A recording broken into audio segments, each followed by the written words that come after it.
Hello everyone, welcome back to our channel. Friends, మనిషి జీవితంలో ఒక్కసారైనా ఫీవర్ వస్తుంది. మీ లైఫ్ లో కూడా ఫీవర్ వచ్చే ఉంటుంది. అసలు ఫీవర్ అంటే ఏంటి, మన బాడీలో ఫీవర్ ఎందుకు, ఎలా వస్తుంది, ఒకవేళ ఫీవర్ వస్తే ఎలాంటి జాగ్రత్తలు తీసుకోవాలి అన్న విషయాలు కొంచెం డీటెయిల్డ్ గా ఈ వీడియోలో తెలుసుకునే ప్రయత్నం చేద్దాం. ఫ్రెండ్స్, టాపిక్ లోకి వెళ్లే ముందల ఒక చిన్న రిక్వెస్ట్. ఈ వీడియోని మా ఛానల్ ని సబ్స్క్రైబ్ చేసుకుని వాళ్ళు ఎవరైనా చూస్తుంటే ప్లీజ్ మా ఛానల్ ని సబ్స్క్రైబ్ చేసుకొని పక్కన ఉన్న బెల్ ఐకాన్ ని ఆన్ లో పెట్టుకోండి.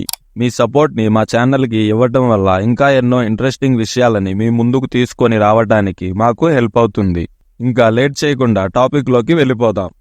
Hi friends, welcome back to our channel HM mysteries.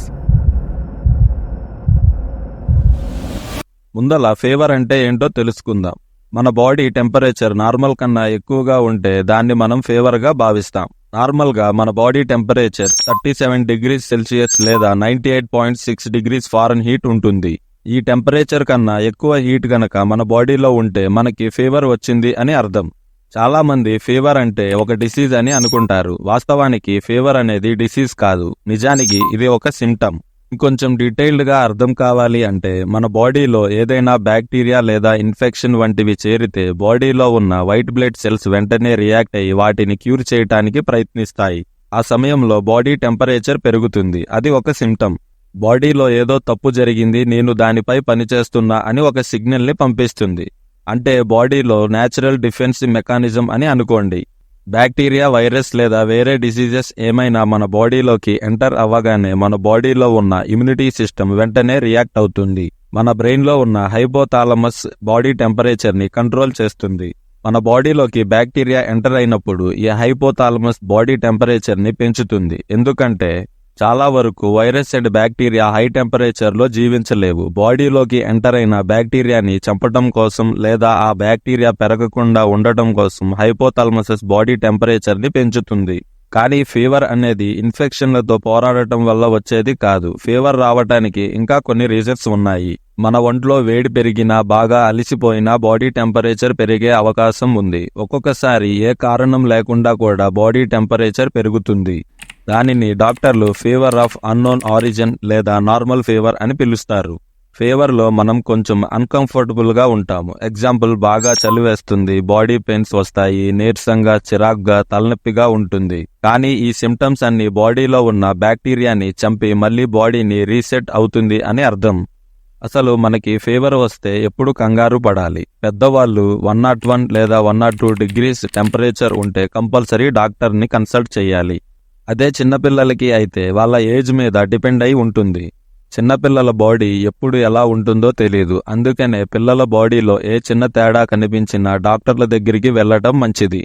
మనం ఎంత హెల్దీగా ఉన్నా మన బాడీలో టెంపరేచర్ ఒకేలాగా ఉండదు. ఎందుకంటే మన బాడీలో ఒక ఇంటర్నల్ క్లాక్ సిస్టమ్ ఉంటుంది. దానిని సర్కేడియన్ రిథమ్ అని పిలుస్తారు. దాన్ని బట్టి బాడీలో టెంపరేచర్ అప్ అండ్ డౌన్ అవుతుంది.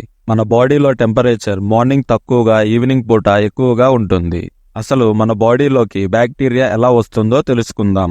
బాడీలోకి బ్యాక్టీరియాలు రావడానికి చాలా కారణాలు ఉన్నాయి. ఎగ్జాంపుల్, ఏదైనా పాడైన ఫుడ్ తినటం వల్ల, దోమలు కుట్టడం వల్ల, లేదా ఎవరైనా దగ్గినప్పుడు, తుమ్మినప్పుడు, వాళ్ళ దగ్గరగా ఉండి ఆ గాలి పీల్చినప్పుడు కలుషితమైన ధూళి నుంచి ఎక్కువగా బ్యాక్టీరియా మన ఒంట్లోకి చేరే అవకాశం ఉంది. ఒక చిన్న బ్యాక్టీరియా అయినా మన ఒంట్లోకి వచ్చిన వెంటనే దాని సంఖ్య చాలా త్వరగా పెంచుతుంది. మన బాడీ నార్మల్ టెంపరేచర్ అంటే 98.6 డిగ్రీస్ కన్నా ఎక్కువ పెరిగితే బాడీలో ఉన్న సిస్టమ్ ఎక్కువ ఎనర్జీని యూజ్ చేస్తుంది. 1 డిగ్రీ టెంపరేచర్ పెరిగితే సుమారు 10 to 12.5% ఎనర్జీని యూజ్ చేస్తుంది. ఇంకొంచెం డీటెయిల్డ్ గా అర్థం కావాలి అంటే బాడీలో 1 డిగ్రీ టెంపరేచర్ పెరిగితే ఒక రోజుకు 125 క్యాలరీస్ ని మన బాడీ యూజ్ చేస్తుంది. అంటే సుమారు 30 మినిట్స్ నాన్ స్టాప్ గా ఎక్సర్సైజెస్ చేయటంతో సమానం. అందుకనే ఫీవర్ వచ్చినప్పుడు మనకు నీరసంగా, అలసటగా అనిపిస్తుంది. ఆ టైంలో వీలైనంత రెస్ట్ తీసుకోవటం మంచిది. నెక్స్ట్, దోమల కాటు వల్ల ఎటువంటి ఫీవర్స్ వస్తాయి అండ్ వాటి సిమ్టమ్స్ ఎలా ఉంటాయో తెలుసుకుందాం.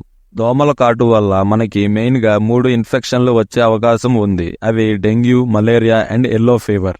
డెంగ్యూ వచ్చిన వారికి high fever, headache, body pains, vomitings, rashes, I pain and bones, joints pains వస్తాయి. ఈ డెంగ్యూ ఫీవర్ దోమల ద్వారా త్వరగా వ్యాపిస్తుంది. డెంగ్యూ వచ్చిన వాళ్ళు ఎక్కువసేపు రెస్ట్ తీసుకోవడం వల్ల మన బాడీ త్వరగా రికవర్ అవుతుంది. ఎక్కువ ఫ్లూయిడ్స్ తాగటం మంచిది. ఫ్లూయిడ్స్ వల్ల బాడీని డీహైడ్రేషన్ అవ్వకుండా ఉంటుంది. కోకోనట్ వాటర్ ఎక్కువగా తాగటం మంచిది. కోకోనట్ వాటర్లో ఎక్కువ ఎలక్ట్రోలైట్స్ అండ్ మినరల్స్ ఉంటాయి. దానివల్ల బాడీకి కావలసిన ఎనర్జీని అందిస్తుంది. బాడీకి స్పాంజ్ బాత్ ఇవ్వటం వల్ల ఫీవర్ కంట్రోల్లోకి వస్తుంది. ఫ్రూట్స్ అండ్ వెజిటేబుల్స్ తినొచ్చు. మీకు వీలైనంత వరకు ఇంట్లో చేసిన వంటలు తినటం మంచిది. Fast food, fried foods and non వెజ్కి దూరంగా ఉండండి. వీటితో పాటు కరెక్ట్ టైంకి ట్రీట్మెంట్ తీసుకోవటం కూడా ఇంపార్టెంట్. ఈ జాగ్రత్తలు తీసుకోవడం వల్ల డెంగ్యూ ఫీవర్ని త్వరగా తగ్గించుకోవచ్చు. Next, malaria. ఈ మలేరియా ఫీవర్ కూడా దోమలు కుట్టడం వల్లే వస్తుంది. కేవలం అనోఫిల్స్ అనే దోమల జాతి వల్లే ఈ మలేరియా ఎక్కువగా వస్తుంది. అంతేకాదు, ఆల్రెడీ మలేరియా ఉన్న వ్యక్తిని కుట్టిన దోమ వచ్చి ఇంకొక వ్యక్తిని కుట్టడం వల్ల కూడా మలేరియా వస్తుంది. ఈ డిసీజ్ ని 1880లో కనుక్కున్నారు. మలేరియా అనేది చాలా డేంజరస్ డిసీజ్. సంవత్సరానికి సుమారు 6 లక్షల మంది ఈ మలేరియా వల్లే చనిపోతున్నారు.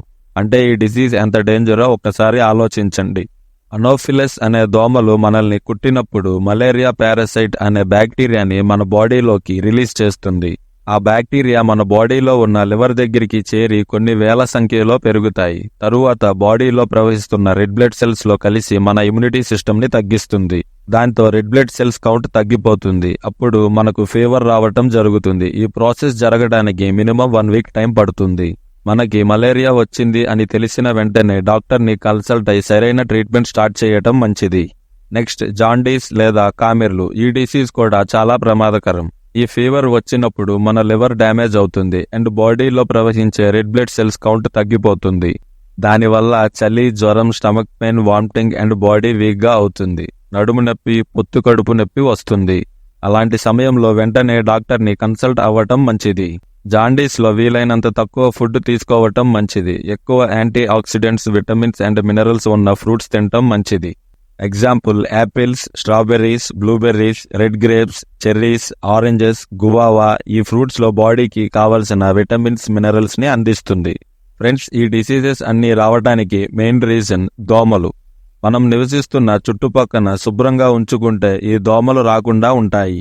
ఎక్కువగా చెత్త అండ్ వాడకుండా పక్కన పాడేసిన వస్తువులలో దోమలు ఎక్కువగా ఉండే అవకాశం ఉంది. చాలా కాలం నుండి నిల్వ ఉన్న నీరు మీద దోమలు నివసించే అవకాశం ఉంది. అందుకనే స్టోర్ చేసుకున్న వాటర్ మీద మూత వేసుకోవడం మంచిది. సింపుల్ గా చెప్పాలి అంటే మనం నివసిస్తున్న పరిశ్రమలు ఎంత శుభ్రంగా ఉంటే మనం అంత హెల్దీగా ఉంటాం. ఫ్రెండ్స్, వీడియోలో ఉన్న ఇన్ఫర్మేషన్ నచ్చితే ఒక లైక్ చేయండి. అలాగే ఈ ఇన్ఫర్మేషన్ గురించి మీరు ఏమనుకుంటున్నారో కామెంట్ చేయండి. అండ్ ఈ ఇన్ఫర్మేషన్ మీ ఫ్రెండ్స్ అండ్ ఫ్యామిలీకి యూజ్ అవుతుంది అనుకుంటే ఈ వీడియోని వాళ్ళకి షేర్ చేయండి. మరికొన్ని ఇంట్రెస్టింగ్ అప్డేట్స్ ని తెలుసుకోవాలి అంటే మా ఛానల్ ని సబ్స్క్రైబ్ చేసుకోవటం మర్చిపోమాకండి. మరొక ఇంట్రెస్టింగ్ టాపిక్ తో నెక్స్ట్ వీడియోలో కలుద్దాం. Thanks for watching.